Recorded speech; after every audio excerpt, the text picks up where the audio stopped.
Debbie just called me unshakable, and I have Tourette's. This is so awkward because I was just about to do my impression of a claw, and now I'm all nervous. Just give me a sec. All right, so I graduated college recently, which is cool. Thank you. And then the day that I graduated college, I got a job, which was so cool. Thank you. And I have since quit that job, but for like 4 days there, I was both graduated and gainfully employed. Get wrecked, the patriarchy.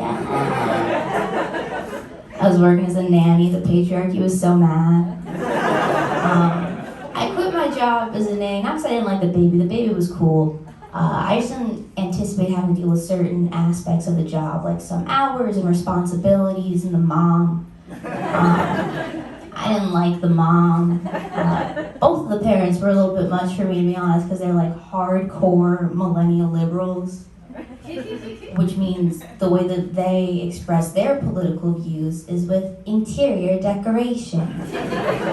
So like you go in the kitchen, they got a magnet on the fridge, it says, "Keep calm and resist Trump." Will do. Head into the bathroom, they got a little hand towel, it's got ice cream cones all over it, and then in big loopy text it says, "I scream, you scream, we all scream for reproductive rights." Totally.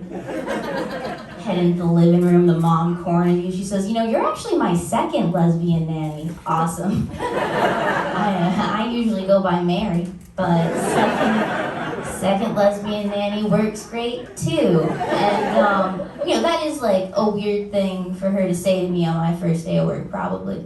But in her defense, it ended up being like really important information for me to have. And if she hadn't told me that, I would have had so many questions. Like, why does the baby keep calling me a dyke? And how does he know to refer to my haircut as carpet muncher-esque? I thought he just came up with that on his own until she reassured me that no, I'm just not the first of my kind that this baby has encountered before. I miss certain parts of the job. Like, I liked reading books to the baby. I do think a lot of the times, with children's books especially, like, the integrity of the plot will be abandoned so that there's some kind of, like, messaging that be pushed through. Like, there was this one book about teamwork, and everybody, they wanted to go to space, so they made a human chain and held hands into space. And then they landed on the moon, and when they got there, they put a rainbow flag on the moon so that the gays owned the moon. And I don't want to talk out of turn here, but I don't think the gays need the moon right now. Right? I'm not saying we're not gonna need it. I think let's make it so everyone can donate blood, and then we'll do moon stuff, There was this other book this baby liked. It was written by Jonathan Van Ness of Queer Eye fame. Are we familiar? Yeah. It's called Peanut Goes for the Gold, and it's about a non-binary guinea pig named Peanut. And Peanut competes in a talent show, and they do a dance, and they don't win, but they spin and they twirl and they choreograph the dance exactly as they want it, and they do it how they want to do it, and they love themselves for that. And you should love yourself for being yourself, like Peanut loves themselves for being themselves, and that is the point of the book. And I'm reading this to the baby, and I use she, they pronouns, so it's hitting kind of close to home, and I'm like, whoa. If I knew this non-binary guinea pig in real life, they'd want me to get paid more than $16 an hour to cook and clean and take care of such a homophobic baby, you guys. Dude, this baby called me names I didn't even know existed. Do you know how impressive that is? Especially for a queer, what are you gonna call me, a dyke? This baby called me a name 6 times as bad as the name dyke. You know what it was? I got called a dyke by a baby, you guys! The baby's right, though. I do have a girlfriend. The Nintendo fella he saw earlier. And we're very happy. Though I will say we can't make a baby together, which is a bummer because I would love to lock that shit down with an accidental pregnancy.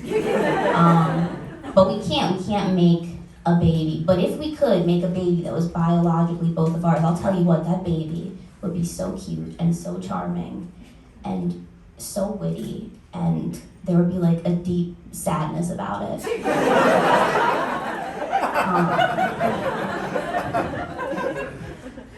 So Roe v. Wade stuff, more like Roe v. Wade, right?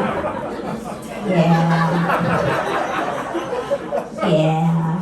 I tweeted that the day it happened, and then I saw another tweet that was like, armed snipers are aiming at protesters from the top of the Capitol building. And I was like, I'll take that down, that's fine. My Scooby-Doo abortion take can wait. It's pretty crazy. I mean, like, obviously, abortion should be legal and abortion should be safe, but I think that even more so than that, abortion should not be made into such like an enormous thing, because like there's a type of abortion where you can take one pill one time and you will no longer be pregnant.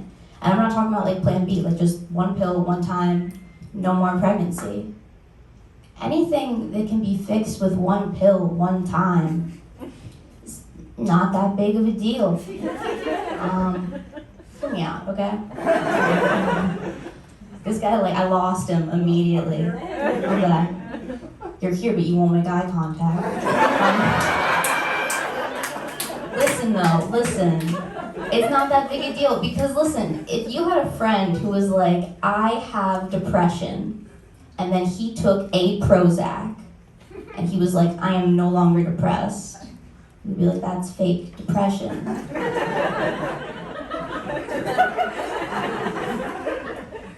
If it takes one pill one time to kill your baby, it's a fake baby. Do not worry about it, okay?